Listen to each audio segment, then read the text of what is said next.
What's up, guys? So I'm in the middle of the turbo swap right now. I have the turbos out, as you can see. Still have all the lines and stuff. I need to take the coolant lines out because the turbos that I got, these Greddy T517zs, are oil fed only.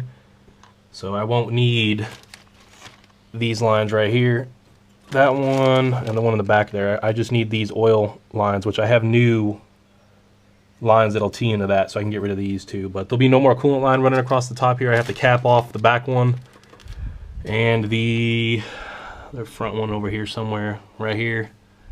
And then I have to plug the actual block right there. That's just the oil return. I took that oil return off for that rear turbo to replace that gasket. But this shop manual that I printed out, it's like 800 pages. It says that you could drop this front turbo down after you remove the 4 bolts off the manifold to get to these exhaust manifold to head bolts right here. But that didn't work because this AC compressor was in the way, so I was only able to drop it like a 1/4 inch. So I had to finagle a freaking wrench in the back there, and it took me like 45 minutes to loosen just these right here, these bottom 3, but it's out now. Anyways, alright, so I'm going to show you guys this. So there's that ceramic exhaust wheel that detonates, it explodes, comes off its shaft and fucks your motor up if you're running more than like 0.7, 0.8 bar stock boost. And there is the steel turbine on the Greddy T517z. I know there's oil in it. Don't worry about that, just ignore it. But yeah, so on these turbos, it looks like the wastegate is actually a little bit bigger. I'm trying to get both of them in there. And obviously the turbine's a little bit bigger. And let me spin these around.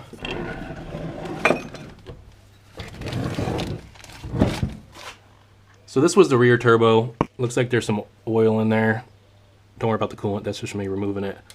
That's blow by from the PCV, so it looks like I'm probably gonna need a catch can for sure now, since I'm gonna be running more boost. But let me get a back shot here. I don't know if you guys can see the difference in just overall how much bigger it is here.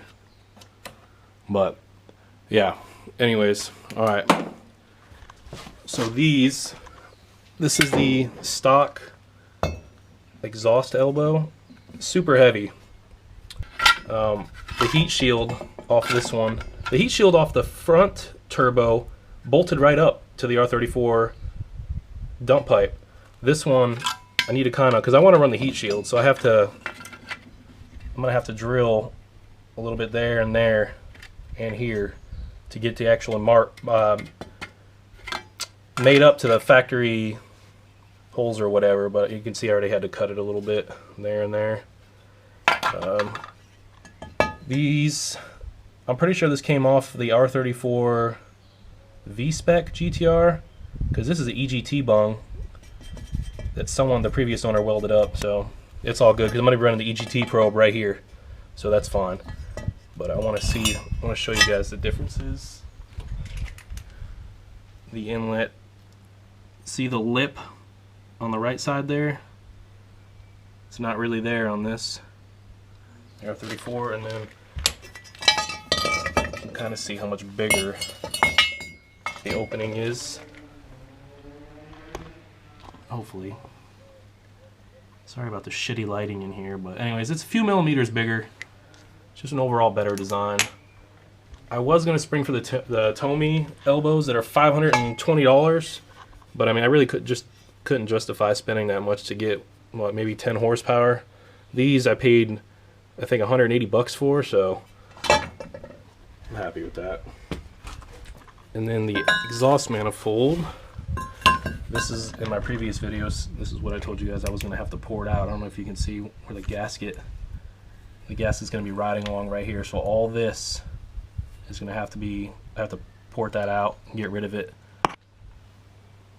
So yeah, I'll update once I get these turbos back in and let you know how it all goes. Alright, so here they are ported. It took me about an hour to do this for both of them. And I did the inlets here too. You can port this area a little bit more than this area, but you don't want to go too much on this because then you'll have air hitting the inside of this gasket here once it's on. But as you can see, it's pretty much money. I did both of them like that. There's a little lip right here too for those of you guys who want to port these, but and then these I just kind of opened them up just a little bit to kind of match where what the gasket does when it's on there. For those who are wondering what I use to port the manifolds, carbide bits, 1/4 inch shank, eBay. I think these were $6 for a set of. I got actually 5. There's 4 here. But yeah, they did a damn good job. I used the straight one and the arrowhead one. That's the only 2 that I used. But so the fluid damper's in. It wasn't all that bad. The radiator had to come out. The fan had to come out. Coolant hose, charge pipe over here on the intake plenum had to come out.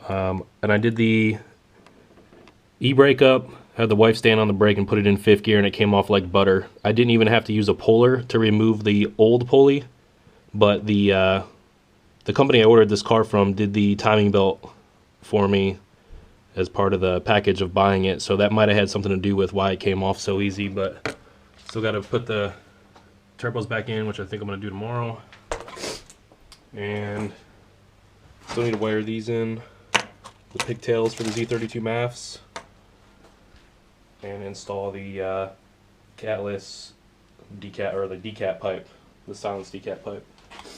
So I'll update here soon.